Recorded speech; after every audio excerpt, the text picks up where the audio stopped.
about God's grace, about His redemption, and the very importance of our response.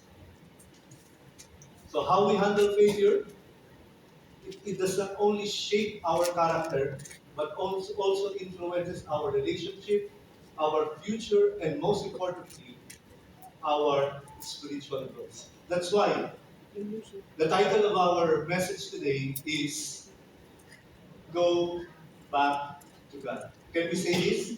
The title, ready? Go. Go back to God. To God. The reason why we need to go back to God is that because sometimes we do not know how to turn our failure in our life.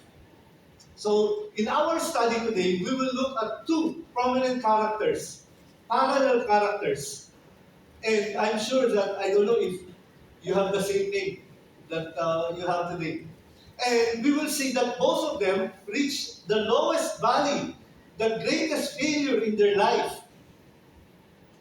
Similarly, but they came out different. One was destroyed and one continued to live. Guess what? Sino to? Introducing Bogi, ano? Judah and Judas. Judah and Judas. In fact, if you look at their name, the name Judas is actually the Greek equivalent of the word Judah. Yeah, Judah, Judas. Go back to God. The title. And then the points. Number one, faith, repentance. So it is not only the Louis Vuittons of the world that can be faith. Even repentance can be faith. And of course, we desire real repentance. And then we will see the road to true repentance. So are you ready for our message this morning? Ready ba kayo? Amen. Kapag natutulog yung katabi nyo, konting repent. Just a joke. So let's go. Number one, faith repentance. So we will talk about the life of Judas. Sino sa inyo ang may kapangalang Judas? Dito ngayon. Judas. Wala naman siguro. Who is Judas? Judas Iscariot. Judas, or the son of Simon Iscariot. Judas, the Greek form of Judah. He is one of the 12 apostles of Jesus Christ in Matthew 11. So let me introduce to you. Matthew 10, 2 to 4, it says here, everybody read the names of the 12 apostles. Simon, who is called Peter, and Andrew, his brother, James, the son of Zebedee, and John, his brother, Philip and Bartholomew, Thomas and Matthew, the tax collector, James, the son of Alphaeus, and Thaddeus, Simon the Zealot, and Judas Iscariot, who betrayed him. Who among you has a calling card? Tarjeta. Meron ba kayong calling card? What if your calling card, under your name, what is written is betrayer? Do you want that? We don't want that name or that description in our name. But through all the calling cards, when the Lord Jesus Christ introduced all the 12 disciples, one is very unique, and that is the name of Judas. Judas Iscariot. Why? What role he will play in the life of Jesus and in our life? This Judas Iscariot. Maybe you are telling me na, oy, he is Judas Iscariot. I am not like him. So let's see who Judas is. So let's see some of his adjectives. Number one, we will see that Judas is disloyal. Are you disloyal? Number two, Judas was a traitor. Are you a traitor? Number three, he is a double crosser. Are you a double crosser?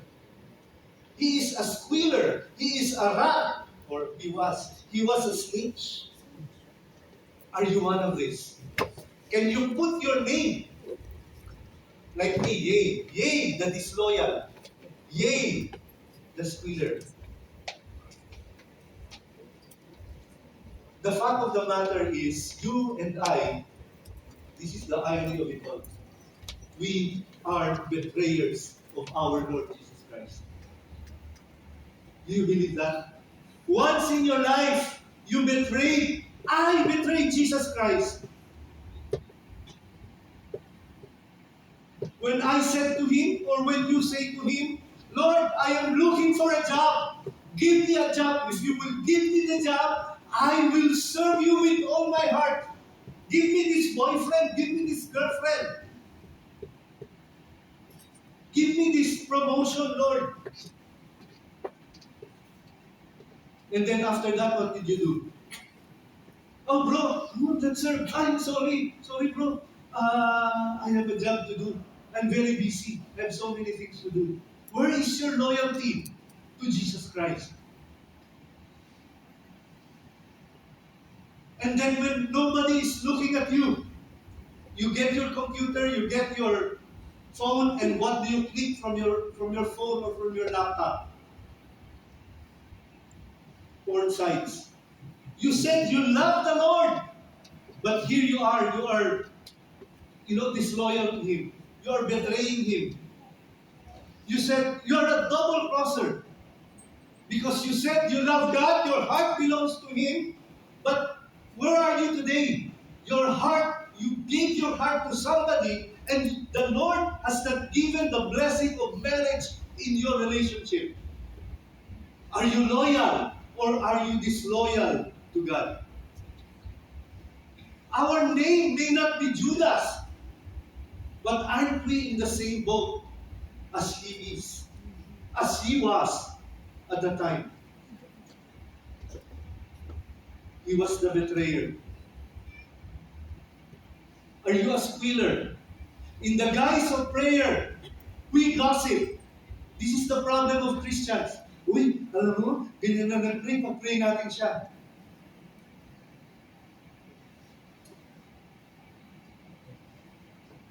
We run with our own reputation, only to get more money, get more client. We lie to get ahead.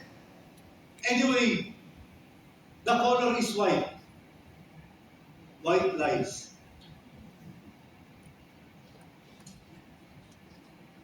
The irony of it all, we are all betrayers like Judah. Romans 3:10 says, no one is righteous. Everybody is a sinner before a holy God. Sabi niyo siguro, bro, stop it. Let's go back to Judas. Sige, let's go back to Judas. But Judas, 14, John. Let's go and recite again the verse. Ready, go. But Judas Iscariot said, said, why why this ointment was was not sold for 300 denarii given to the poor? Why? Do you know this interrogative? This interrogative is a symbol of the heart of Judah, a symbol of greed for money, a symbol of greed for possession. Why? Because this question of why actually is a description of a person who is a record-keeping person. Bakit siya ganun? Bakit siya marami, ako kulang? Hindi dapat ganito ako. Why was this ointment not sold for 300 denarii and given to the poor?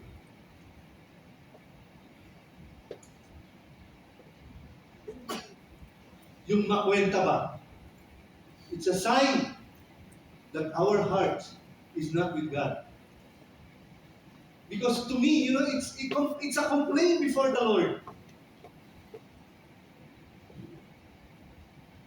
Look at Judas. He is close to Jesus. But look at him here. This should have been given to the poor. Look at the hypocrisy of Jesus, or Judas, shown here.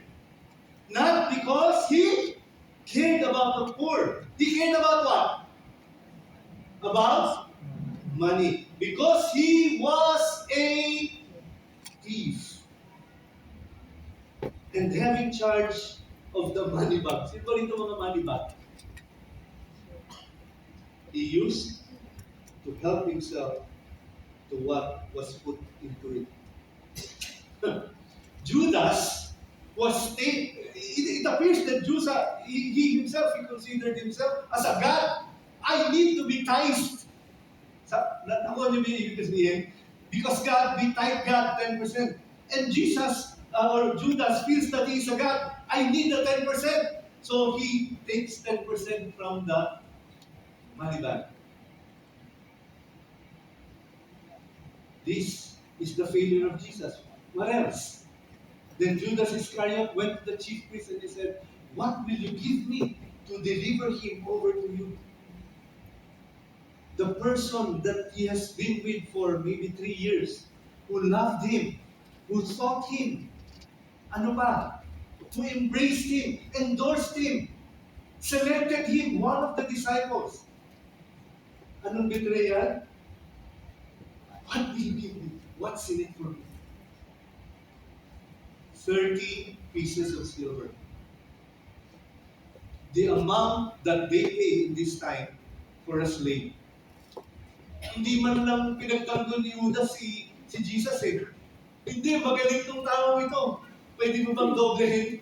60 pieces.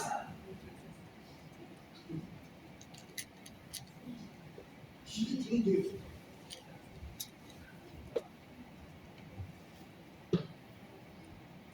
And the worst of all, Matthew 26, 48 to 50.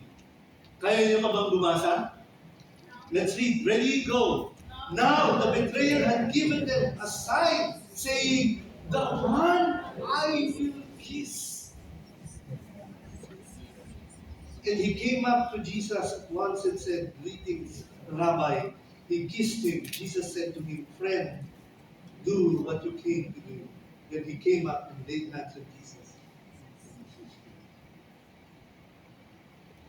He did not even consider Jesus as the Messiah, as his Savior. Why? We will understand later. And he kissed him. Can you imagine? Can you dig that?